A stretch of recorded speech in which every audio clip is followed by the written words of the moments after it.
नमस्कार मित्रांनो, मी तुम्हाला सांगणार आहे की तुम्ही तुमचा SSC GDमध्ये कसा स्कोर वाढवणार आहे, 130 पर्यंत कसा नेणार आहे किंवा त्याच्यापेक्षा जास्त तुम्हाला SSC GDमध्ये कसे मार्क पडणार आहे. तर तुम्ही रविवारची RWRची मॉक टेस्ट जर दिली असेल तर तुम्हाला त्याच्यावरून कळते की तुम्हाला कितीपर्यंत मार्क पडू शकतात समजा पेपरात बी. कारण की त्याच्यावरून कसं आहे, काही काही हप्त्यात ज्या टेस्ट असतात त्या खरोखर लय भारी असतात आणि काही काही हप्त्यामध्ये थोड्या मॉडरेट आणि इझी लेवलच्या असतात. जसं की 28 डिसेंबर 2025ची जे मॉक आहे ते मॉक जर तुम्ही सोडवली असेल तर त्याच्यात एकदम एक्झाम ओरिएंटेड मॉक होती ते. त्याच्यामध्ये कसं आहे, जास्त भारी बी काही नव्हतं, जास्त सोपी बी काही नव्हतं, एकदम मीडियम लेवलची टेस्ट होती ते. त्याच्यामध्ये तुम्हाला किती मार्क आले त्याच्यावरून कसं एक्झाममध्ये किती मार्क येतील हे डिसाईड होत असते. म्हणजे त्याच्या आसपासच तुम्हाला मार्क पडत असतात. म्हणण्याचा अर्थ असा आहे, म्हणजे समजा जर तुम्हाला 135 पडले असतील तर तुम्हाला एक्झाममध्ये 140 पण पडू शकतात किंवा 130 पण पडू शकतात. पण असं नाही की त्याच्यात जर तुम्हाला 135 पडले असतील आणि एक्झाममध्ये 120च पडतील, असं काही होत नसते भावांनो. कारण की कसं आहे, मॉक टेस्ट सोडवणं रेग्युलर आणि एक्झाममध्ये बसणं लय फरक राहते. एक्झाममध्ये एक्झाम प्रेशर असते, त्याच्यानं 5 मार्क तरीच कमी होतात आपले. छाता धगधग करते आपला पेपराला बसलो की. इथं कसं असते, आपण एकदम निवांत टेस्ट सोडत असतो. तिथं तसं नसते. कारण की मी पण एक्झाम दिलेला आहे आणि मी पण SSC GDचा एक्झाम एक वेळ काढला आहे, पण त्याच्यामध्ये मी मेडिकलमध्ये कटलो होतो. मला टॅटूचा पॉईंट होता. जर तुमच्या हातावर टॅटू वगैरे जर असेल तर तुम्ही तो लगेच क्लिअर करून घ्या. तर मी तुम्हाला सांगतो की तुम्ही मॅथमध्ये मेन चॅप्टरवर ध्यान द्या. जर तुम्हाला समजा मॉकमध्ये तुमचे प्रश्न चुकत असतील, कोणते प्रश्न चुकत आहेत हे एका याच्यावर लिहून घ्यायचे पहिले. जर तुमचा समजा रेशो अँड प्रोपोर्शनचा क्वेश्चन चुकत असेल तर जेणेकरून नेक्स्ट ते जे देसान त्याच्यात त्या चॅप्टरमधून येणारा कोणताही प्रश्न असो, समजा तो चुकायला पाहिजेत नाही. जर तोच प्रश्न डबल चुकत असेल त्या चॅप्टरमधला, तर तुम्ही काहीतरी मग गलत दिशेनं प्रॅक्टिस करू राहिले. तुमचा यानं स्कोअर इम्प्रूव्ह होणार नाही. तुम्हाला एक स्कोअर इम्प्रूव्ह करायसाठी तुमचे जे वीक चॅप्टर आहेत त्याच्यावर जास्त ध्यान देणं पडेल. सोबत जे तुमचे स्ट्रॉंग चॅप्टर आहेत त्याच्यावर तुम्हाला सोबत घेऊन चालणं पडेल. त्या चॅप्टरला बी पण थोडं कमी. आणि तुम्ही GKसाठी कसं, खास करून तुम्ही GKसाठी फक्त आता हे टाईम नाही राहिला की तुम्ही थिअरी वाचायचा आणि हे. कारण की आता एक्झामसाठी मुश्किल से मुश्किल 50 ते 60 दिवस, ज्याचा पेपर आखरी होऊन आहे त्याला समजा 70 ते 80 दिवस भेटू शकतील. कारण की SSC GDचा एक्झाम कमीत कमी 20 ते 25 दिवस चालत असते. दरबारीचा अनुभव सांगतो मी. कारण की मल्टिपल शिफ्टमध्ये पेपर होते.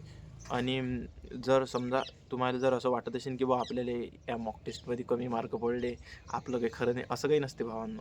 कसं आहे, तटी एक्झाममध्ये याच्यापेक्षा सोपीच क्वेश्चन येतात, याच्यात भारी येतात.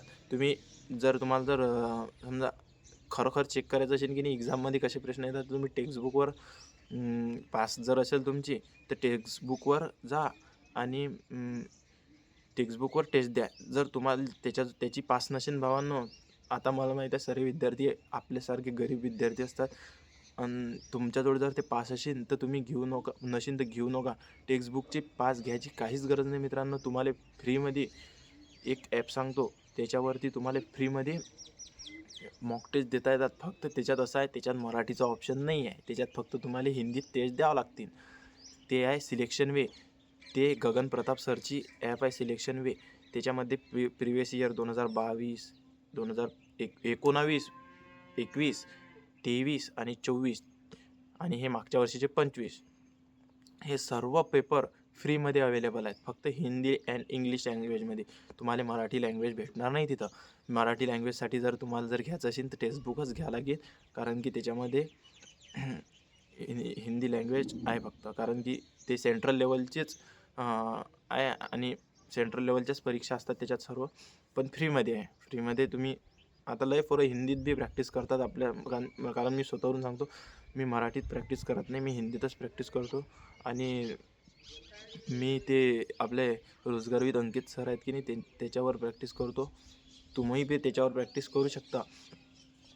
तुम्हाला सांगतो मी, मॅथ्ससाठी आहे की नाही, तुम्ही जर समजा तो एकच हे घेत असाल प्रॅक्टिस सेट जे आता चालू आहे, तुम्ही गलत करू राहिले भावांनो. तुम्हाला आहे की नाही मॅथ्ससाठी अधिक प्रॅक्टिस करणं पडेल. कारण की आहे की नाही, तेवढ्या प्रॅक्टिस सेटवर फक्त ज्याचा स्ट्रॉंग अभ्यास होईल त्याचंच भागू शकते.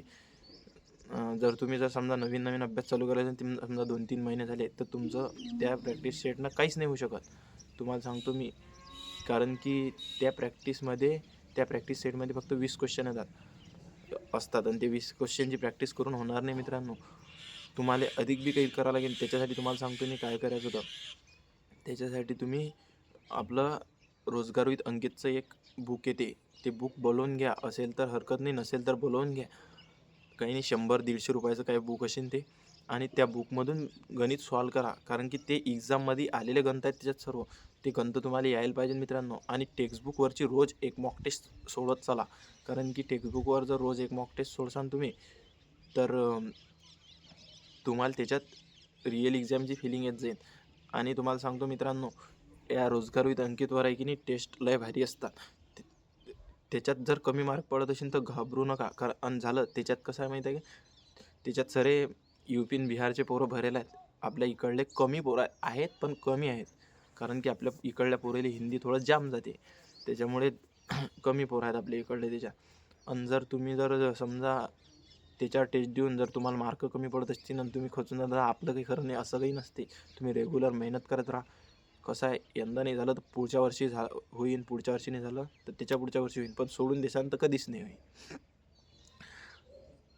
आणि तुम्हाला मी सांगतो आता की बुवा मेन चॅप्टर कोणते आहेत, कोण्या याच्यातले. हा बा तुम्हाला सांगतो मी, जी केसाठी तुम्ही जनगणना, संविधानचे महत्त्वपूर्ण हे संविधान संशोधन, अधिक लागे महत्त्वपूर्ण आर्टिकल, अधिक लागे आपलं हे पंचवार्षिक योजना, अधिक लागे खेल, साहित्य, ऑलिम्पिक्स, अधिक लागे आपली अर्थव्यवस्था कशीच, आणि लागे 2000 म्हणजे 1900 पासून ते 2025 पर्यंतचा भारत कसं काय सुधार झाले, काय बिघाड झाले, हे लागे भारत चीन युद्ध, 1857ची क्रांती, हे जे काही मेन टॉपिक जर तुम्ही करसान फक्त, तर तुम्ही 10 मार्क हमखास, 10 क्वेश्चन हमखास GKचे बरोबर आणू शकता. आणि तुम्हाला सांगतो, ज्याचे 10 क्वेश्चन मॅथ अँड रिझनिंग चांगला आहे आणि ज्याचे 10 क्वेश्चन बरोबर येतील GK, त्याला त्याच्या आवडची पोस्ट भेटेल. फक्त सिलेक्शन नाही होईल, त्याला त्याच्या आवडची पोस्ट भेटेल. आणि ज्याचे GKत कमी क्वेश्चन बरोबर येतील, तो BSFमध्ये लागू शकते. पण त्याचं कसं आहे, math out of, reasoning out of, Hindi 17 किंवा 18 असंच लागेल.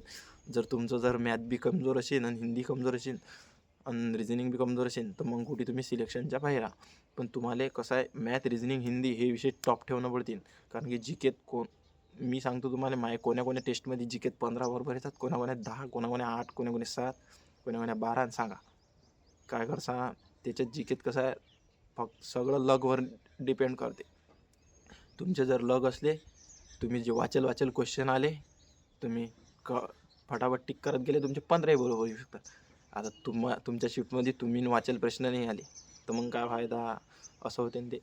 मग त्याच्यासाठी सांगतो मी तुम्हाला, तुम्ही GKत मी जे मेन टॉपिक सांगितले, ते टॉपिक तुम्ही करून घ्या. आता तुम्हाला मी मॅथसाठी मेन टॉपिक सांगतो की ज्याच्यातून 15 क्वेश्चन फसतात, 5 क्वेश्चन बाकी अदर टॉपिक्समधून असतात.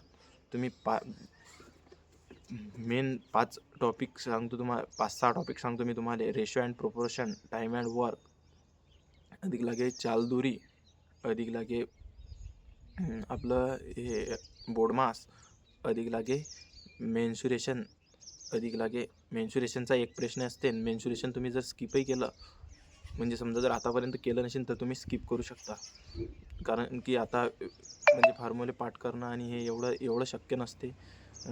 आणि तुम्ही ते करसान तर हे भुलसान, हे करसान तर ते भुलसान, असं होत असते. अधिक तुम्ही हे असे 4-5 टॉपिक जे सांगितले, तुम्ही हे याच्यावर बी जास्त काम केलं तर तुमचे आरामात 12 ते 15 क्वेश्चन फसतात. ज्याचं मॅथ वीक आहे त्याच्यासाठी 12 ते 15चा आकडा खूप आहे भावांनो. आणि ज्याचं मॅथ स्ट्रॉंग आहे त्याला 20 पैकी 19 बी पडले तर दुःख होते.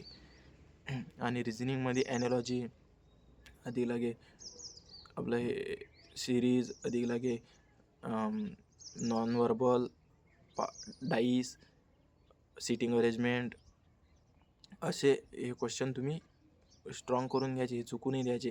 आणि झालं ते ABCD कोणते लेटर कोणत्या याच्यावर आहे हे पूर्ण पाठ करून ठेवा. यानं टाईमाची खूप बचत होईल.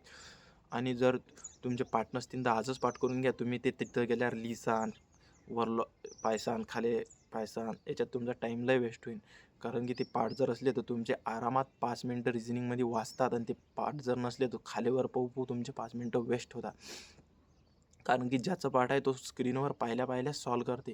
ज्याचं पाठ नाही त्याला खाली पाहावं लागते, खाली काय लिहायला आपण वर पाहावं लागते. त्याच्यामुळे त्याचं नुकसान तिथं होते.